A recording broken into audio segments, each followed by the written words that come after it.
BBAI stock analysis and price predictions for 11th of August.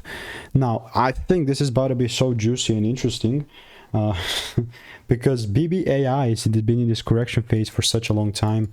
Beforehand here, I got like 5 longs, 3 wins, 2 break-evens. It's not always wins. And I'm being realistic about it, you know. My last 2 trades have been break-evens, 1 by 1 in a row. I have 97 receipts in this Discord regarding BBAI, but the only thing that I would like to see is the confirmation that I was talking beforehand here, and then it gapped up the next day. But also, second thing is going to be like the full candle close, about $7.33. And if I don't get that, I'm not going to immediately buy, right? Like, people think that I'm going to come here and just go crazy because there's a lot of stuff going on around BBAI.